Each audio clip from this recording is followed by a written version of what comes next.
Welcome all. Today is Wednesday, April 14, and we've got 60 some odd attendees here interested in our plans for the pool season 2021. Obviously, all of us were disappointed by having no pool last year, and we're optimistic that we can make a go of it this year, albeit with some special arrangements. So we have on the call Matt Trainor, who's our superintendent of Parks and Recreation, although not for very long. He's headed off to North Castle shortly in what we view as a vaguely disloyal step. But congratulations to you, Matt, for an opportunity that felt right for you. I apologize, Mr. Mayor. Yeah, it's okay. It's all right. And we also have Mike Newman from our rec department, a longstanding professional in our rec department. A bunch of us. There's Chris Mance from the rec department. Hello, Chris. And from the village board, we have Paul Alvarez, David Vinjamori. Nicole Asquith is on by phone as she grapples with computers. I'm hiding. Oh, all right. I'll be lurking in the background if you need. All right. And Michael Peppard, our newest trustee, as of last week, is also with us. So we've got about 65 attendees. Matt, you want to let people know what the plans are? Sure. So one thing that is relevant, I think everybody in Westchester County who's running pools and involved in that world of camp and pools and summer fun, we're all aware from the health department's perspective that, depending on how COVID goes and depending on how numbers look and everything else, we're dealing with kind of a fluid situation in terms of requirements and what they're asking operators to do from a safety and health standpoint. Today, ironically, we had a Zoom meeting with the Westchester County Department of Health. There were about 60 or so participants on it, representing pretty much every municipality in Westchester that operates a pool. There will be another camp meeting in another month or so that'll further sort of explore the camp side of things. But on the pool side of things, obviously, there's challenges.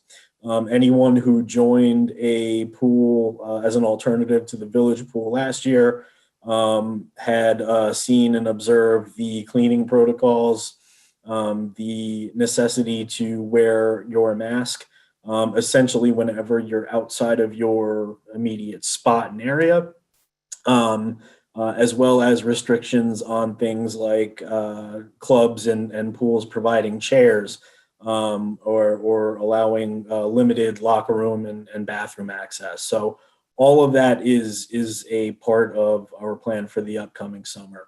I know there are pools out there that had needed to place restrictions on when their attendees could come. And, response to that was mixed. It worked in some ways and didn't in others. So that's something that we've had the opportunity to talk to other operators about. And kind of get their impressions of and what was reasonable and what kind of didn't work out. So as far as the Pleasantville operation for this summer, we are not expecting to need to offer those different options, AM, PM shifts, all of that stuff. However, we are under a restriction in terms of capacity. So what that means for membership is just like camp, and it's kind of approached in a similar manner. We are restricted to pods of up to 10 people, and really, I guess that depends on how you choose to come to the pool this year. So if you have friends that you're meeting, you may want to consider coming together and sort of grouping in as a pod at that point. If you meet friends or acquaintances at the pool, and you decide that, you know, mid visit to the pool, you want to move and sit together, that's fine so long as you stay in groups of under 10. The added caveat to that is those groups need to be separated in and out of the water by at least 6 feet. So considering the limited amount of deck space that we have, and certainly the amount of usable lawn space that's in the sun, I know those are ideal spots, and I know those are places that people love to sit, and I would too, out in the sun and everything else. Residents just need to be informed that we may have spots open, but it might not necessarily be what you would consider ideal. The plan at this point is to essentially mark off areas. So what we would do is basically go out onto the pool deck. We have a special type of washable chalk/paint that we would almost use for the field.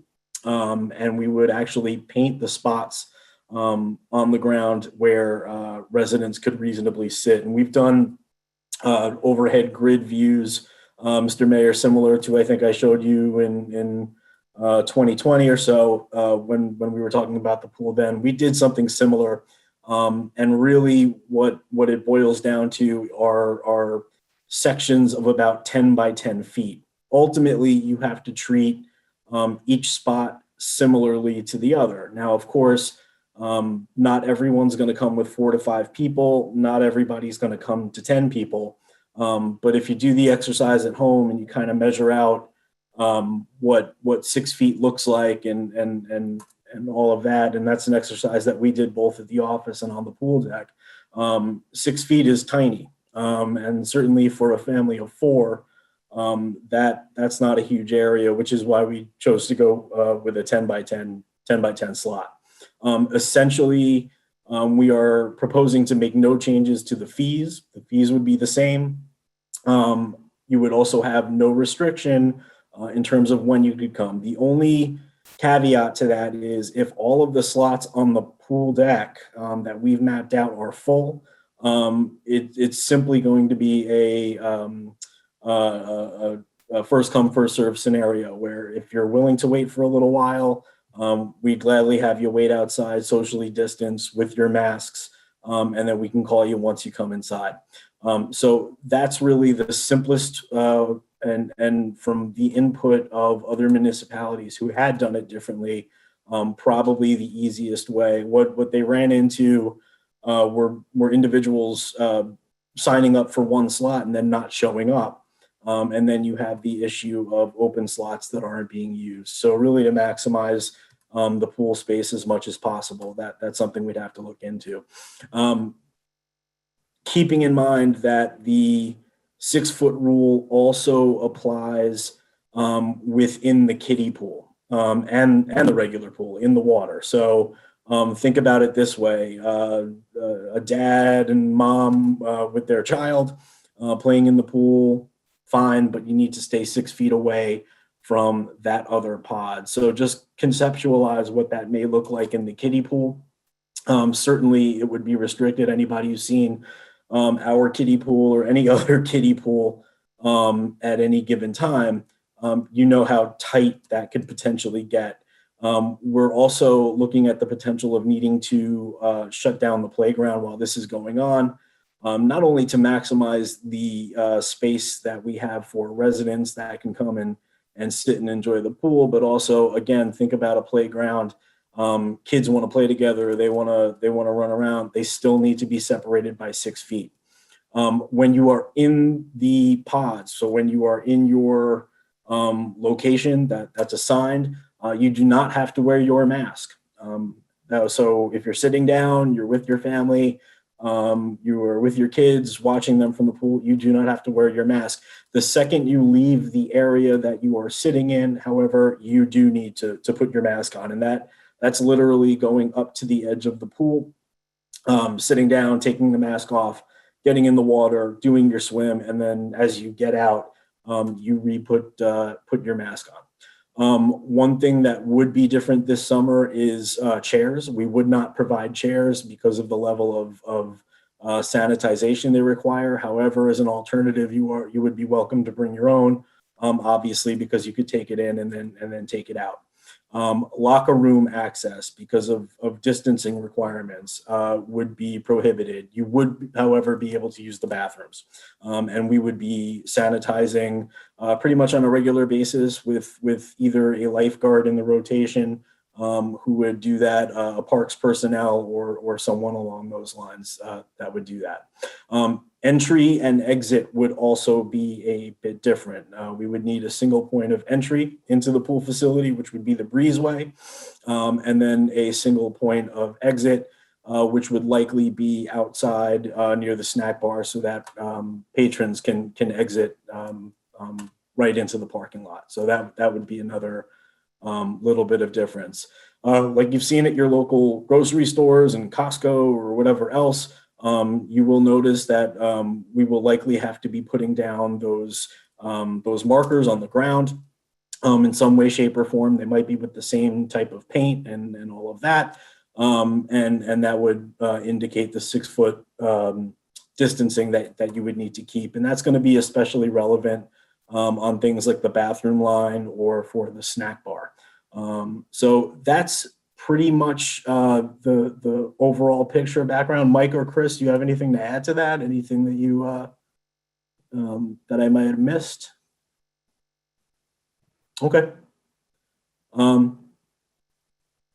You're on mute, Mr. Mayor. Sorry, I'm back. Let me just touch on a couple of things, and then can you see the chat, Matt? I can, yeah. A bunch of questions, and maybe you can just buzz through them. But just for starters, as Matt already indicated, we are required to follow the Westchester County Health Department rules, and Matt and Mike and Chris have been following that carefully. Those rules may evolve a little bit over the coming weeks and over the course of the summer. Nobody can predict that, but the point I wanted to make to folks is that we do think we can get this open, as we have already said, and we think we can do it safely. But people need to realize that COVID is still an issue for us. I can report that we get the lists every single day, and there are new positives in the village every single day. Today, for example, as of Wednesday, since yesterday, 3 new positives, a total of 32 active cases that we know of in the village, and we're headed in the direction of 700 cases since they started counting, and that almost certainly understates the actual reality of it. So I can tell you that over the last some months, there has only been one day when we had no new positives, and on a typical weekend, we're seeing anywhere from 8 to 15 new positives every single weekend. So we've made tremendous progress here. Things are looking really promising. Lots of folks are getting the vaccine, but lots of folks are still getting COVID. So we got to thread the needle there and have the best possible summer we can have without losing the progress we've made. So Matt, you want to buzz through, sort of starting from the top, read the questions and then let people know what you think? So the first question I see is, how many slots will there be?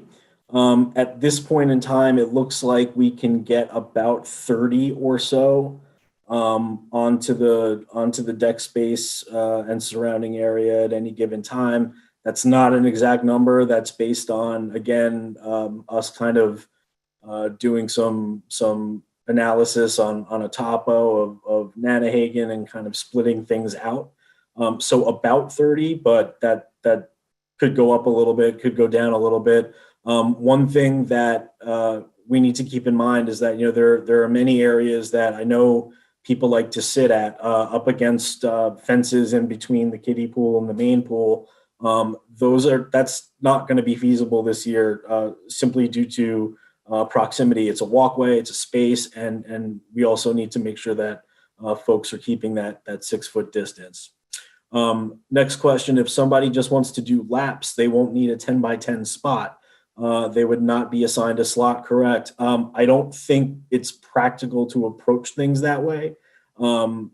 simply because, again, it's not a one size fits all sort of arrangement, and making sure that we can accommodate all swimmers effectively, while also being able to visually account for those slots. That's going to be imperative. There's going to take a lot of communication, almost instantaneous, between our folks at the front desk and then the personnel on the pool deck. So it'll involve walkie-talkies and visual cues and all of that to make sure that we're getting people in and out as quick as possible. That being said, I will not be here at the time. I apologize, Mr. Mayor. But if Mike, Chris, and our pool personnel can figure out a way to make that work that's efficient, then of course we'll look into it. Well, and Mike and Chris, as two other faces you've seen here, and who are well known in our department. Mike for a long time. Know the ropes, have been around the block quite a few times. So, is it possible to have a reservation system and reserve a specific space? Possible, yes. But again, the feedback from other municipalities comes from the issue of folks not actually showing up when they make their reservation. And again, that's not fair to residents, which personally we feel why a first come, first serve system would be the best. can I just ask, Matt? I mean, add to that. Obviously, it'll be Mike and Chris and the pool directors, but part of this is going to be a work in progress. If we find that the pool is oversubscribed and running with lines and waits, maybe we go to a reservation system. We're sort of cautiously optimistic that the system will work out pretty well with the sort of natural flow of demand, but none of this is set in stone. And, we're looking to give people the best opportunity we can, consistent with the rules, and we'll change them as we go if it makes sense. And, we also know that, listen, the potential for someone to come into the pool and look at a specific spot in the pool and say, well, I'll just sit here, or, try to police it themselves. We're under the scrutiny of the health department, and they were very specific about, the best practices on how to manage this stuff. So we can't leave it up to sort of everybody to find their own space. It really is an important thing that we're dictating those slots and where people are sitting, just so we know that we're kind of covered under the code. Could there be an online portal where people could see if pods are available or if the pool's at maximum capacity? Give the pool a call, because that situation changes on a regular basis. An online portal, it's kind of not practical as from a minute by minute kind of update thing. Best thing to do would be to call the pool if you're curious, and then of course understand that by the time you show up, a spot could be taken. But in that event, people come in and out of the pool constantly. It might be a matter of a couple minutes of just bearing with us and waiting online, and we'll get you in as soon as we can. These guidelines seem more stringent than current CDC guidelines, and certainly more stringent than the guidelines we're following for the schools. Is that a fair assessment? I'm not going to comment on strict or not strict. The county health department tells us what they are looking for. And oftentimes it was explained to us as well that they are kind of playing catch up too, in regards to new guidelines that are released by the state. And oftentimes they find out about things through the similar channels that you and I do as well, sometimes on news conferences. So that's kind of what they're working with. And these are the guidelines that they've been clear we're going to be judged on. Is there a limit to the time you can stay at the pool? Previously, there have been people who come and stay the entire day. So I don't know how practical it is to tell a person who has paid for a permit that they have to leave after a certain amount. Everyone has different plans, and they purchase permits for a reason to come to the pool and have a good time, and their schedules may not line up. I don't necessarily anticipate a huge problem stemming from that, but it's certainly something that we can consider, and if there's a solution that kind of comes up, then we will address it. Of course, we need cooperation and consideration from residents and members to help make this work. So we do hope that people keep those issues in mind, and they're fair when they're at the pool. Is the snack bar going to be open? Yes, the snack bar is going to be open. However, the picnic area may not be. At that point, we would just encourage you to neatly, if we could, bring your snack and food to your pod, if you will, and sit on the deck and eat there. The opening the tables sort of constricts our ability to provide spaces for people to sit. In addition, we would basically be at the rule of 6 feet in between tables, which some of them are stationary, and it just wouldn't be practical. How many 10 by 10 pods are available? I think we said about 30 plus or minus, but we'll see. Will there be access to lap lanes? Yep, lap lanes will be open. How will they be allocated? You come in, you can get your lap in. Not one person per lane. That was an interesting tidbit that was actually specifically discussed today. Basically, what the health department told us is that everybody's lap lanes are a little different, and basically we will allow as many people in the lap lane as deemed safe, and in a manner where people can reasonably maintain that 6 feet of distance.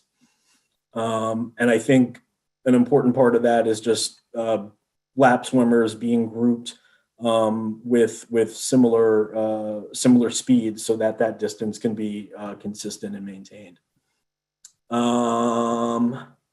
When you say Matt, real quick, I just want to touch on with the lap lane and 6 feet distance. It needs to be known that the county's also asking us within the pool, you need to be 6 feet apart from any other pod. You can be with your pod, but their expectation is to be 6 feet from other pods as well.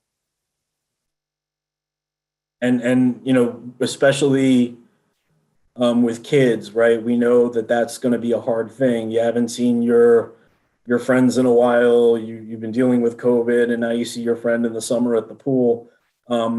They are going to have to maintain a distance, and that's just kind of the way it is. I know that's going to be hard, but that's also part of why the playground would be shut down. That's kind of half of the philosophy of why we'd be doing that, aside from space purposes. Next. Can you please explain where people will be able to place masks once they go in the water? Basically on the side of the pool. That literally, you're sitting down at the edge of the pool. You put your face masks down. Maybe you have your towel next to it so that you kind of mark it out. But literally on the side of the pool, you place the mask down.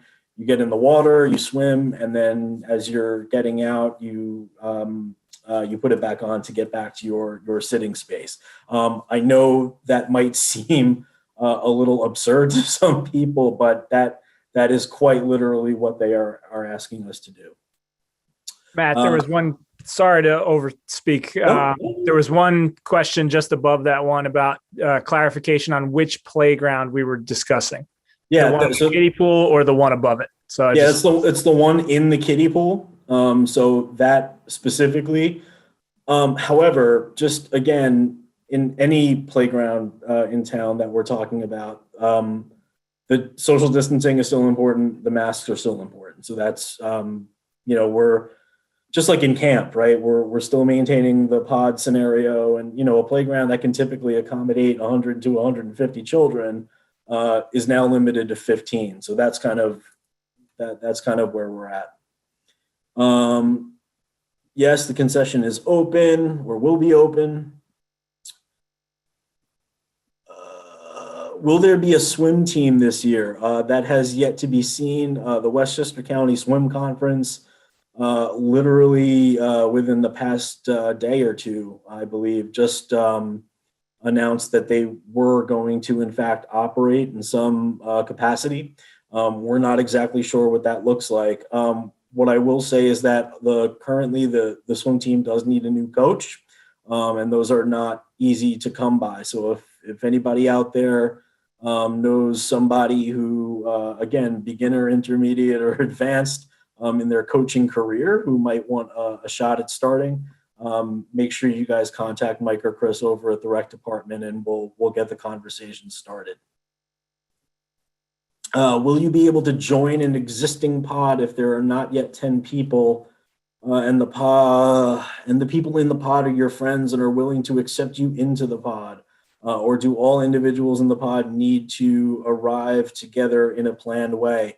Arrive together in the planned way. That, conceptually, again, I know that might sound a little crazy and stringent, but the purpose and the intent here, and again, health department was very clear on this, was to make sure that as few people as possible are intermingling in a way that could spread COVID. So the advice strongly would be to show up with the friends that you intend to hang out with. And actually, I'd encourage that, simply because you're right, that would make much better use of a 10 by 10 space, so that you could maximize participation down at the pool. New to Pleasantville and the pool, are guests allowed? Do you get any guest passes for non-residents? Will they be allowed in your pod? This is something that we've kind of gone back and forth with, and I don't necessarily think we've come to a full agreement on it. I think we may need to see what our registration numbers are like, and then kind of determine the guest pass situation. And if the village board has any input on this or thoughts on that, I would certainly welcome to hear that. I would just say, since the person is new to Pleasantville, that normally the answer would be yes, but the uncertainty is due to the COVID situation. So again, planning to run the swim team. I think we just answered that. If we can find a coach and the county swim conference comes out with their guidelines and lets us know what their plan is, sure, we're completely open to doing that. And again, I'll repeat, if anybody knows a swim coach out there that's looking for a summer team, then send them our way. We'll be happy to talk to them. So this is to Pat. So people just show up at the pool and wait in line hoping to get in. Yeah, it's a first come, first serve system. Again, the reservation system had more, I think, challenges than positives when we had been discussing with other municipalities. But again, length of stay for people varies, and we know that people do come and go at a high rate. We are willing to, if necessary, take numbers, give you a call back, that kind of a thing, and do whatever we can to let you know when a slot opens up. Mike or Chris, do you? Matt, can I ask you a question to Sure. play into that? There have been, over the past year, a couple of companies that have developed RFID systems that are relatively low cost to control entry to retail spaces with disposable RFID tags. If we could investigate that, would you consider that? It might make it considerably simpler to automate and let you know when somebody has actually left the pool premise. Sure. And then you could put it online and people would actually be able to see if there's spots available. I'll check out the cost and get you information. Sure. And as we said earlier, we're going to have to see how this goes. And if it turns out that we're generating long lines and it's frustrating for folks, we'll figure out a solution to change it. But as I said up front, we're cautiously optimistic, obviously with no certainty, that we may be able to operate without too much of those lines. And we also, again, the regulations that the health department put forward, they acknowledge that things might change, right? They acknowledge that things are fluid, depending on the overall COVID situation. So, listen, hopefully things get significantly better and loosen up as the course of the summer goes on. But in the meantime, we've got to keep to what we know. Are you considering any type of time restrictions, or will people be able to come and spend the whole day like before? Again, controlling everybody's time there is a little difficult, but again, if it becomes an issue, we find that there are specific issues stemming from that, we'll look into ways to resolve it. But again, everybody's schedule is different. Everybody comes to the pool for different reasons, and we'll continue to monitor it.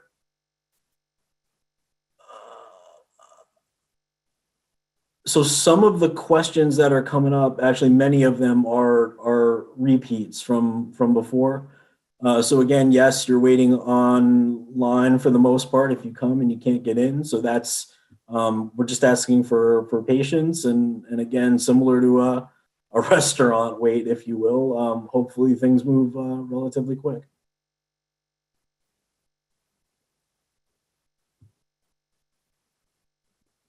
How will lap lanes be handled? I think we answered that a little while ago. Just as many people that can safely get into a lane and maintain a 6-foot distance. Pool hours during the week if camp is using the pool. So camp uses the pool until 12:30, and typically we've opened at 12:30 to the public, and that'll stay the same. The issues that result from potential mixing of camp and the public are not necessarily conducive this year to the guidelines that the health department has dictated. How many pods in each section, like the main pool versus the kiddie pool? Again, as long as you can maintain 6-foot distance.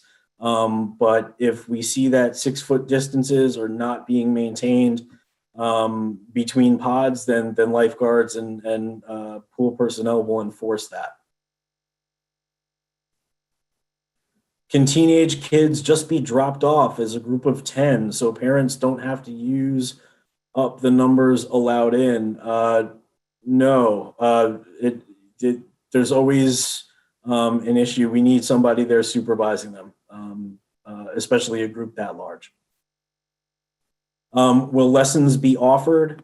At this point in time, they will not, simply because the issues of one lifeguard interacting with, or one swim instructor interacting with multiple children in multiple pods over the course of a day or a week kind of conflicts with the whole pod philosophy and theory. So that was something that was talked about today.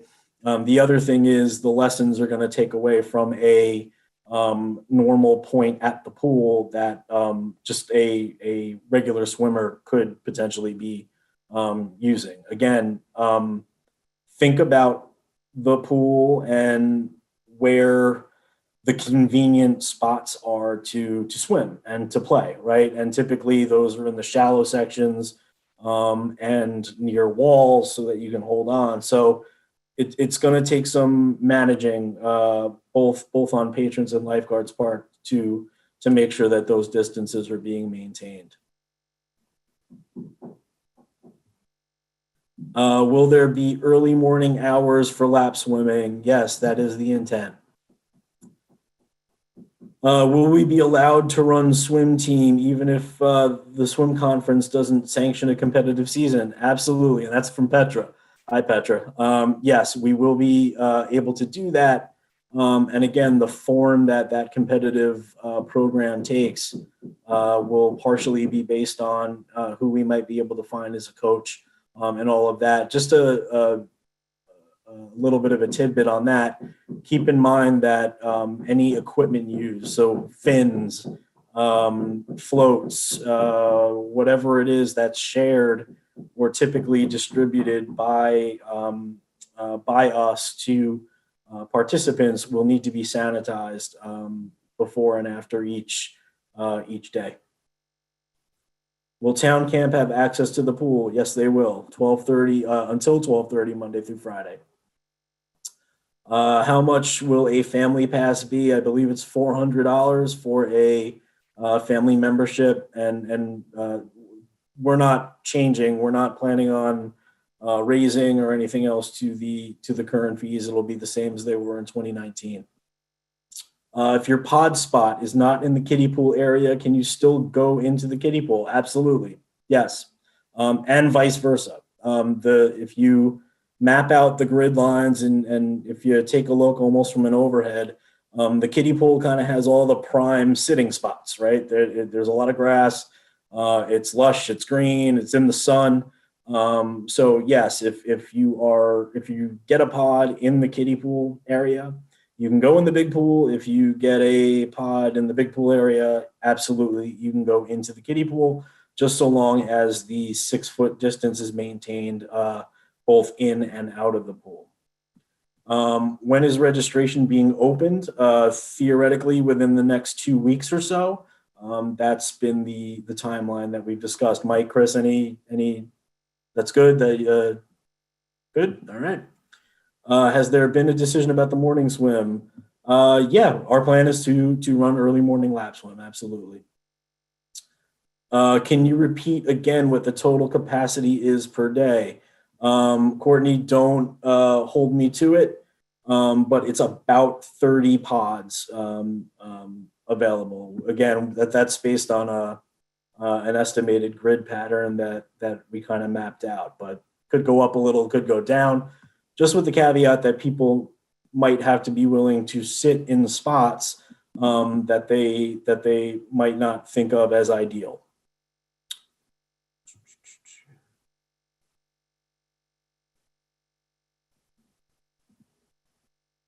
Will you be limiting the number of passes sold for the season? At this point, no. There really is, with the pool, it's not like everybody's always there at the same time.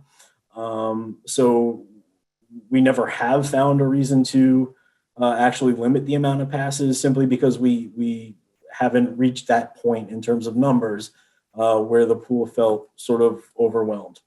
Just have to keep an eye on it. Are school district residents permitted to join as in years past? Yep, that is the plan.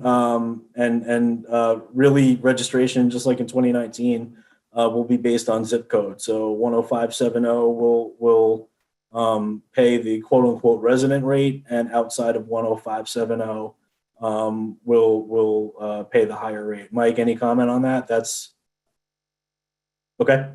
Good. Matt, I was reading a comment. I'm not sure what you were asking me about.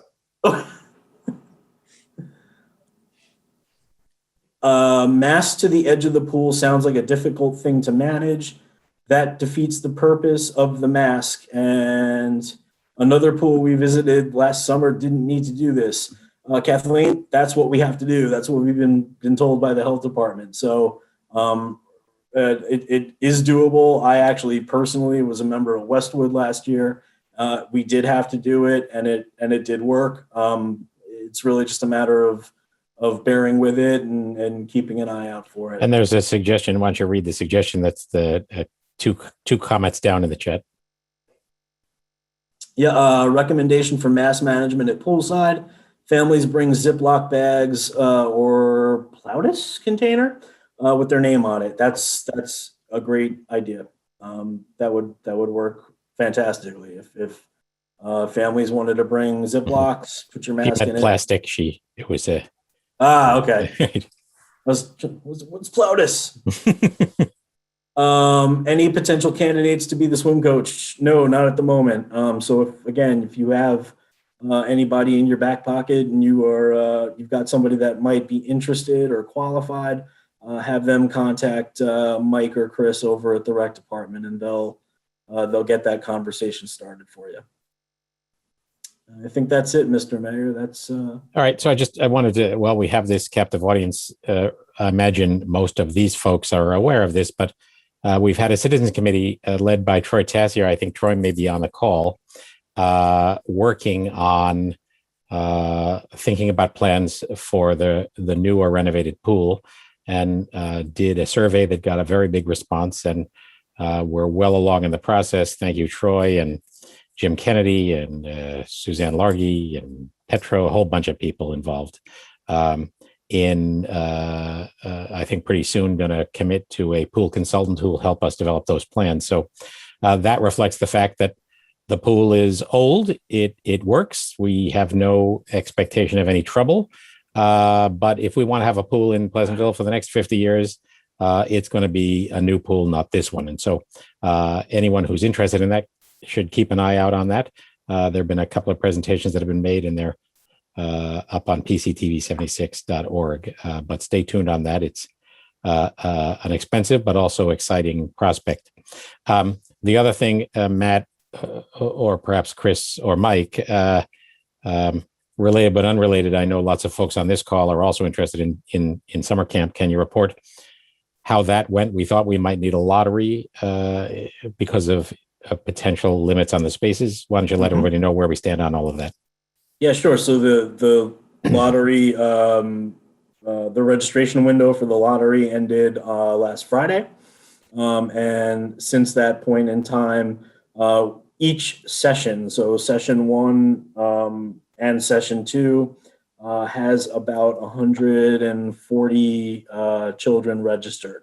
So at this point, that's kind of the number representation that we have to stick to move forward with planning. We've narrowed down 3 sites down to 2 because that's all the current number dictates. And that will likely be Parkway Field and of course Nanahagan because of the pool that'll be necessary there. The numbers were as such, and I think we talked about it a little bit, where in certain instances grades would need to be sort of mixed bag in terms of just second with third graders and things like that. So it did work out that way. In a few instances, it was also not practical to separate any group by gender, so they will be mixed at this point. We have limited slots that are still open. So again, if you had decided all of a sudden now that you might be interested in camp, again, contact Chris and Mike over at the rec department, and they will let you know. For those of you who did register for the lottery, so everyone got what they want. That's the positive. You'll be contacted within the next couple days, if not later this week, then certainly at some point next week, about the next steps on how to go about registering. I would ask that anybody seeing this, if you registered for the lottery, but you have changed your mind about wanting to actually go forward with registering for camp, please contact Mike and Chris. Make sure you talk to them. Make sure you let them know, because that, again, will open up a potential slot for another camper. So that's important. But you'll be hearing from the rec department within the next week or so. Hey, Matt, going back to the pool, just one question. On the weekend and holidays, had you guys considered having 2 sessions for the pool and just sort of having, people get to the back of the line if they were in the morning? Or is that impractical? In other words, those are the times historically when the pool's been very crowded. So not necessarily an AM PM type of split, but certainly we have talked about not necessarily every weekend, but the holiday weekend. So Memorial Day, July 4th, and then of course Labor Day towards the end, and just doing a general registration system at that point, just so that it's so, especially during a summer, right? The potential for just change of plans at the last minute for people is high. Think about your own life and things that happen. So I apologize. I actually wasn't talking about a registration system. I was saying if there are people waiting at the end of the morning session, right. consider basically doing a clean out and having everybody who's there get back in line so that people who are waiting can have the chance to come in the afternoon. Did anybody do that last summer? Not to that. So No, not to that. 2 sessions, but no registration required. It's just basically saying you no longer have a place. Everybody goes back in line. And then, of course, if there's nobody waiting, at lunchtime, you don't have to do it. Yeah, not to my knowledge, no. Okay. Anybody who's had any sort of pull out and go in kind of a thing, the passes themselves dictated the slot they could come in. Okay. So, and again, just as we said before, we're not envisioning that kind of a system this year. But if it turns out that, we're oversubscribed, or if it turns out that too many people are staying all day and it's leaving lots of other folks waiting and unable to get in, we'll tweak the system because, our goal is to get as many people in as we possibly can. At the same time, leave people as much freedom and flexibility as we can give them, even though we've got all these constraints. So, Matt, now that there's only 2 sections, will that change the scheduling of when the kids go to the pool? No. Well, yes, it will for the better. Right. So I was thinking. I think. Yeah. No, absolutely. So instead of, I'm sorry, Paul, you shift to camp on me. I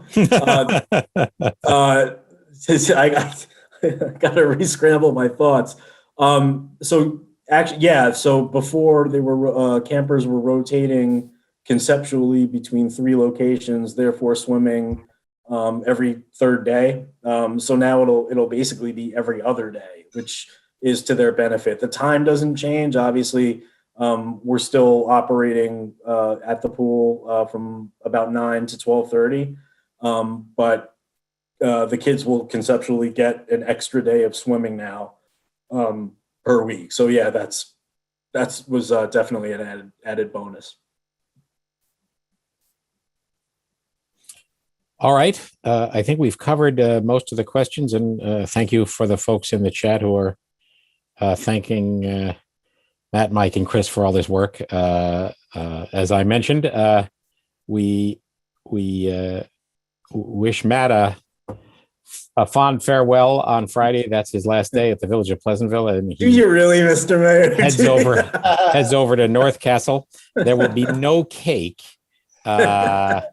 even though you deserve one. But these 2 guys you see on the screen, Mike Newman and Chris Mance, are very well experienced, and Mike is someone you've known for a long time. Chris, relatively new to our team. You haven't had as much chance to see him as you would have if COVID hadn't arrived, but 2 great folks, and they're going to be the lead resources. So, and Mario and the park staff, we'd be remiss if we didn't mention them. When it comes to some of the camp logistics and just helping us out with sanitizing and setting things up, they've been an invaluable resource as well. So thanks to them. So I just want to thank everybody for signing on, and we really do hope that folks will be encouraged to sign up and buy the summer pool pass. It'll help get some wind behind our sails as we make this more expensive year work for all of us, more expensive for the village, no change in the price for you guys. But we're really anxious to not only give everybody a chance to have the best summer we can possibly give them, but to develop and sustain some momentum as we think about a new and renovated pool facility that will be even better, hopefully, when COVID is the last thing on our minds. So much appreciated. Thank you all for joining. Thank you, Matt. Thank you, Mike. Thank you, Chris. Thanks to all of my colleagues on the board. If you have any other questions about the pool, don't hesitate to reach out to anybody in the rec department, Mike and Chris. or of course, anybody at Village Hall or any member of the board. We appreciate your help. Thank you all.